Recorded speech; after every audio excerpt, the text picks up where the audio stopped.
Good morning and welcome to another episode of Tom's Gadget Garage. Today we are here on a range test with the Apollo City Pro 2024.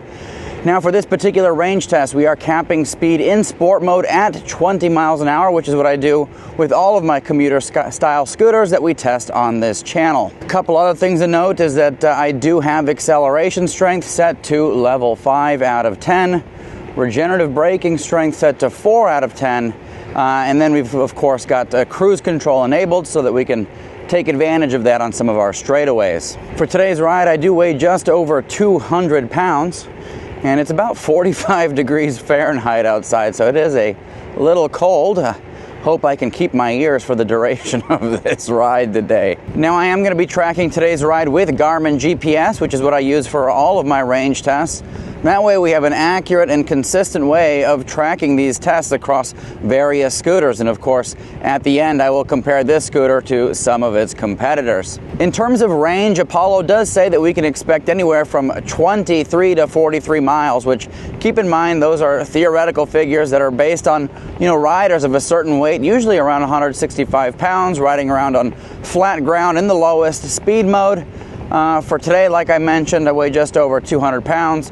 We will be cruising around in sport mode, but with that speed capped at 20 miles an hour. We are going to be riding on the Powerline Trail today, which is approximately 70% paved surface, 30% hard packed dirt, so it'll give us a good way to test this scooter out on a variety of surfaces. The great news about tests like this is that they're going to not only tell us what we can expect in the real world given a certain set of conditions, but it's also going to give us a great opportunity to test out the performance of the scooter as you wear the battery down. It's very easy for me to just go run a range test, skip the video, and tell you what I did. At the end, hey, I got 28 miles of range today. The reason why I record these videos is it's going to give us a really good idea of how that battery performs over the entire course of the range test.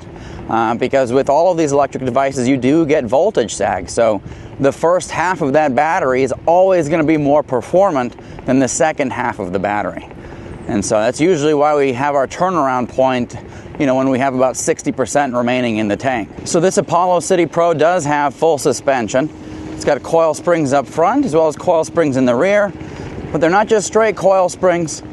These have rubber dampening, which is huge because not all coil spring suspension scooters have dampening. And I really like the fact that they included rubber dampening because it does make for a much quieter and smooth riding experience. So kudos to Apollo for doing that.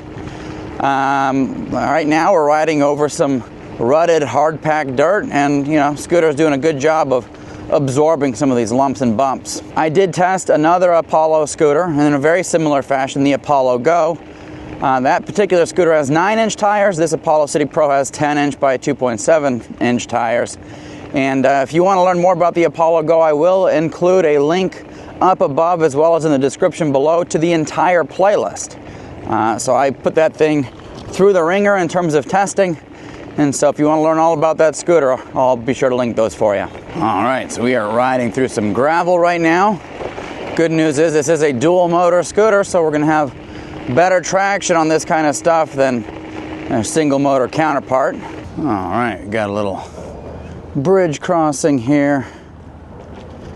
And we'll be back to the paved surfaces for a while. So for all of you keeping track, we just crossed the 5-mile mark. Been riding for about 23 minutes, and so far we've got all of our battery bars remaining. Right up ahead we do have our pedestrian bridge, which is going to give us an opportunity to test out the hill climbability of this scooter. Of course, we'll be doing our official hill climb test in future videos. Looks like the train is coming under the bridge right now, just the tail end of it. All right, here we go up the pedestrian bridge. Let's see how this Apollo City Pro does. Throttles all the way in, and this is solid. This is 18, 19 miles an hour, at least on the display. We'll see what GPS says, but anyways, right up and over this pedestrian bridge, no problem at all. And that's with our torque and acceleration setting set to 5 out of 10. Right now I'm using the regenerative brake to slow down. And as I mentioned in my first impressions video, which all post above as well as below. This regenerative brake is very effective. So you have that. Now if you ever need to use, stop in an emergency situation, you do have your manual brakes available to you. That'll engage both the drums and the electronic brake. But this dedicated regen brake lever is very effective. I think I mentioned in the first impressions video, but it is the most effective of any scooter that I tested in terms of regen brakes that have a similar lever setup. In terms of battery on this Apollo City Pro, it does have a 48 volt, 20 amp hour battery, so that's good for 960 watt hours of capacity. So plenty of juice in the tank.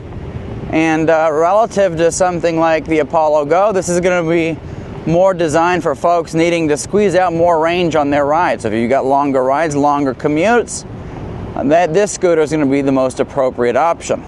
If you're looking for something that's going to be very compact, easy to carry around with you, that's got plenty of power, which is more ideal for shorter trips, you're going to be looking at the Apollo Go, at least in the Apollo lineup. Now this particular scooter does have cruise control. You can actually enable it in the app, and if you want to activate that on your ride, you just push and hold this left turn signal button. You'll hear a beep. I can release the throttle, and there you go. Cruising around in cruise control. So that'll give your hands a little break if you need it from holding down on that throttle. And this way, you can maintain your speed and go take in the scenery around you. So in future videos, I will be doing a full hill climb test. We've got two of them. We've got an endurance hill climb test. We've also got an extreme hill climb test. That endurance hill climb test is 17.5 miles round trip, which includes a 9.5 mile climb up a mountain, which is at approximately 1,900 feet in elevation gain. We've also got our extreme hill climb test. That is over 23% grade, and that's really a brute force strength. Really tests out the peak torque of the scooter. And I'll just tell you right now, not all of the scooters can make it up that. Going over the train track, see how the suspension does. Nice. Right up and over that. Looks like we've officially lost our first battery bar, and that happened at 8.4 miles. So we are now at 4 out of 5 battery bars remaining. The first benchmark that we're going to be looking at today for range is going to be 19.2 miles. It's actually the range that we were able to get on the Apollo Go. And we were riding that in very, similar circumstances with speed capped at 20 miles an hour on this very same route. And after that will be the Segway 9bot Max G2 at 22 miles. All right, quick development here. Looks like we just crossed the 10-mile mark. We've been cruising around for about 44 minutes at this point. So, right up ahead, there'll be a little stop-off point, and we'll pull out the app, see where we're at percentage-wise. But looking at the battery bars, we are still at 4 out of 5 battery bars remaining. All right, so this is going to be our first little stop-off point here. Take a little break. There is our Apollo City Pro 2024, looking fabulous. I got the Apollo app open right now, and it is showing that we've got approximately 70% battery remaining. It says we still got about 15.7 miles of range. We're at about the 12-mile mark, so I'm going to keep on going, and probably another mile or two ahead, we'll call that our turnaround point, and we'll start heading back. But anyways, I'm going to get a little bit of water, and we're going to head on our way. We are off to the races. Quick little development here. Looks like we just lost another bar, so we're officially at 3 out of 5 battery bars remaining. So what I'm going to go ahead and do is right up ahead, I'll call that our turnaround point, and we'll start heading back in the direction from where we started.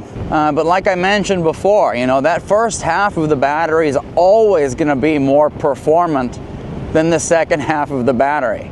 So if you want to go out on a long range test, or go cruise around, explore places, you don't want 50% to be your turnaround point, because you're absolutely going to be doing some walking and pushing of your scooter. So for me, the 60-65% mark is my turnaround point.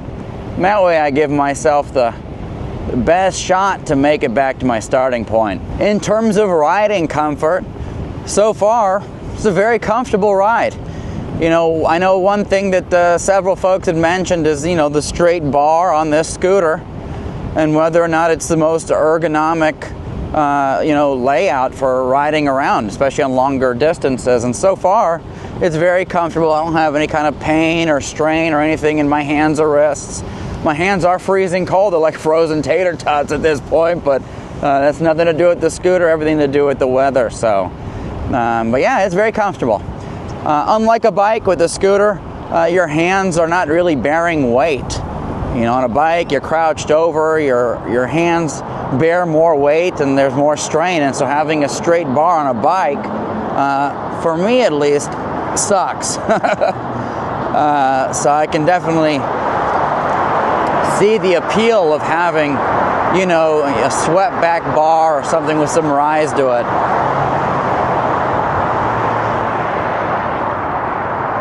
In terms of deck space for my feet, you know, I got plenty of space. I'm very comfortable. You know, I've switched my stance up a bit on this ride from having my, you know, left rear foot on the kick plate to having it flat on the deck. In both cases, you know, there's plenty of room, so no issues there. I do wear a size 10 shoe. From a comfort perspective on this scooter, I have to say, you know, it's a very comfortable ride so far. Suspension is doing a very good job of absorbing the lumps and bumps in the road, and the overall feel of this scooter is very dialed in. Feels like a precision machine, just like I said with the Apollo Go. Very smooth operation all the way around. If you were curious, this scooter does have a notch in the steering, just like the Apollo Go. Which helps maintain, you know, the straight line, you know, in riding on straight paths like this.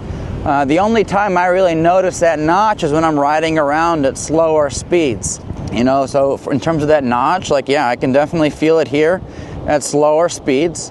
But I'll tell you right now, when you're riding straight, it really does come in handy. You know, at higher speeds, you know, if you want to turn left, you can just lean your body to the left. If you want to turn right, you can lean your body to the right. There's actually no need to turn the handlebars. It's just at that slower speed, you know, you're going to feel that notch. And it takes a little bit getting used to, but just like on the Apollo Go, it's a non-issue for me right now. Now, there is something I want to call out because it's happened a couple times on this ride. Let's say, for example, you know, you're crossing the street and there's a little lip on the sidewalk that you got to get that front tire over.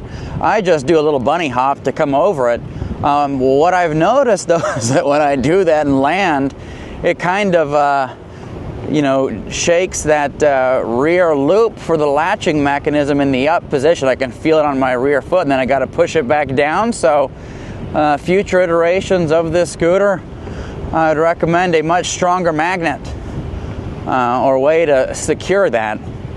So that just happens when I do little bunny hops over, you know, little lips in the road so that, you know, my front tire doesn't take a huge impact. I'll go ahead and slow down here, show you what I'm talking about. So it's actually this little loop mechanism for the latch when you fold it down. And so it does pop up in that up position.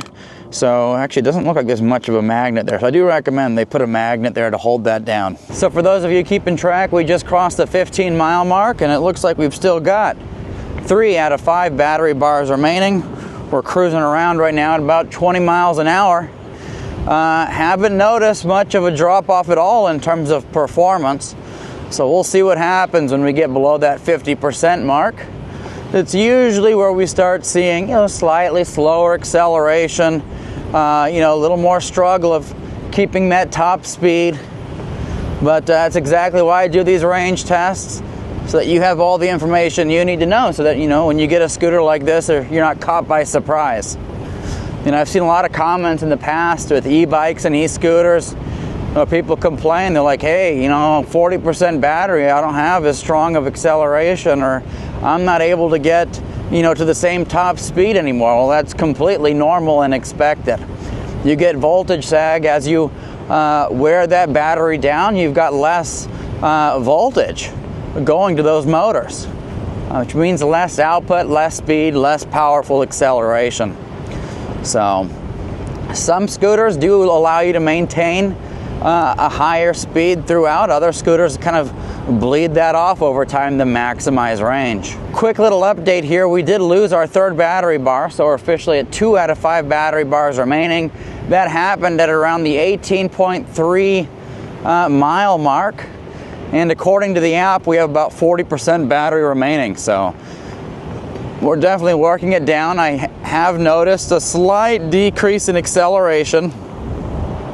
In terms of top speed, it feels like things are a little bit slower. It's still showing 20 on the display, but it does feel a tiny bit slower. So here's the pedestrian bridge again. Go ahead and head up this thing. Throttles all the way in. Same settings as before. Things are slightly slower this time around. Probably 1 or 2 miles an hour, but we're still making good progress up here. Officially made it to the top. Now we're heading back down, and once again we'll take advantage of the regenerative braking lever here. Reclaim as much of that energy as we can that we used to get up this thing. And as I mentioned before, that regenerative brake is what I use like 90-95% of the time on the Apollo Go. And the same is looking to be true with this City Pro 2024. Quick little update, we did officially surpass the range that we were able to get on the Apollo Go on the same course in the exact same conditions. That scooter, we got 19.2 miles, and we've officially just crossed the 20-mile mark. And so we still have 2 out of 5 battery bars remaining.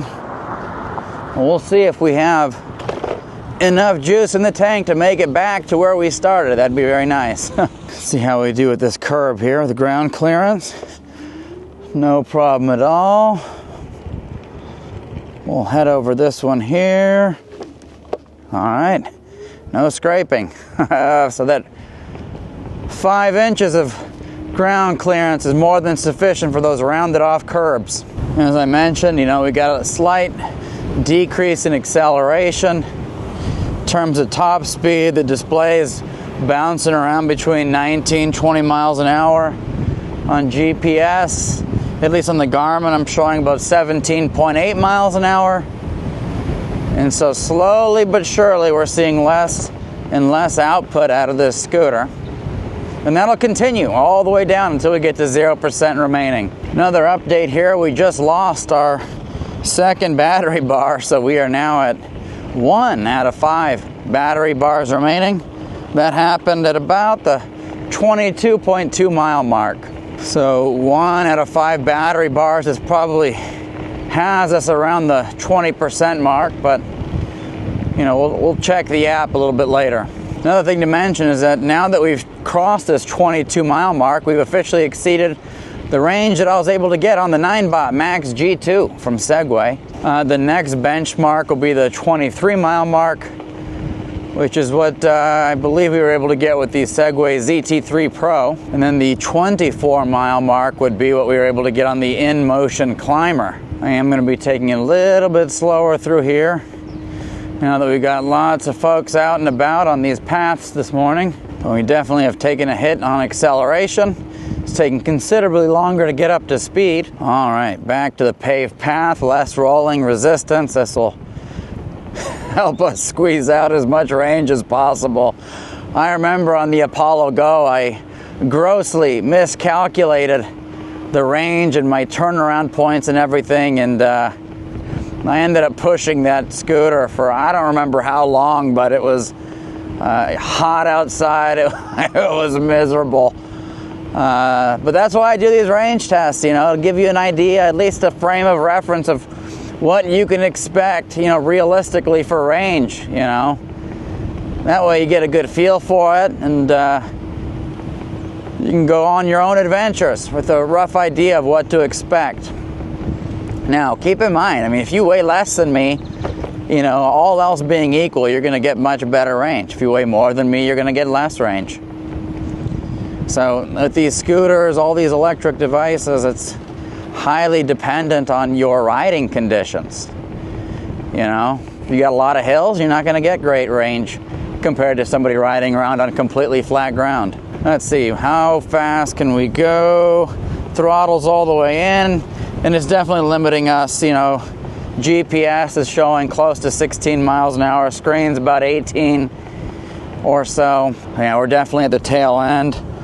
We'll see what happens, you know, when we get further, if this light starts blinking, if it turns red or something. But based on what I'm seeing now, we should be able to make it back to our starting point. You know, I'm not going to talk. I'm not going to say that. I don't want to jinx myself. So we've officially surpassed the range that we were able to get on the InMotion Climber. I got just over 24 miles of range. See, what's next? I think the next scooter in the lineup is the NIU KQI 300X. We got 26 miles on that range test. All right, folks, so we've got a little development. Our last battery bar is now blinking red. Blinking red battery indicator means that we are officially in crawl home mode. So we'll see. I think we're about a half mile or so away from our starting point. Speed, acceleration are greatly hampered right now. I think throttle's all the way in. Screen showing 14, 15 miles an hour. Really, it was just significantly slower than before, and obviously the acceleration is a lot slower.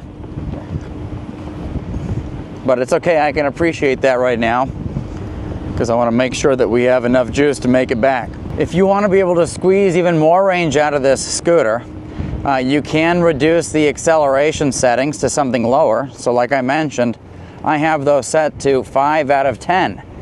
You can actually set that to 1 out of 10, you know. It'll mean it's going to take a little bit longer to get up to speed, but you are going to conserve more energy. A little bit of battery remaining, so we're going to extend out this test here as much as possible, and then we'll fully drain that battery. Now keep in mind, you're never really going to fully drain the battery, because these scooters have battery management systems built into them. All right, so I'm now seeing a significant drop off in speed. We are slowing down quite a bit. I think this is it. I think this is the very end of our battery. So as soon as this dies here, I'm going to go ahead and pull over to the side, and then we'll take a look at our stats and see how we did. All right, folks, so there you have it. That was our range test with the Apollo City Pro 2024. On this particular ride, we were able to get 27.24 miles of range. We got an average moving speed of 14.6 miles an hour, hit a max speed of 18.8 miles an hour. We were cruising around for about 2 hours and 1 minute, and we had an elevation gain of 548 feet. So pretty decent performance out of this scooter. You know, the Apollo Go, we got 19.2 miles, and with its bigger brother here, the City Pro, we were able to squeeze out over 27 miles of range. So if you're needing, you know, to get more range, the Apollo City Pro is definitely one to consider. And what I'm going to go ahead and do is post on the screen how this performs to a bunch of other scooters that I tested on this same course. But let me know if you have any questions, comments, thoughts, concerns. Happy to address those. And if you do want to pick up one of these scooters, I will include a link in the description. And if you use it to purchase this scooter, it absolutely helps support this channel, keeps the wheels moving on future reviews. As always, thank you so much for tuning into Tom's Gadget Garage. We'll see you next time.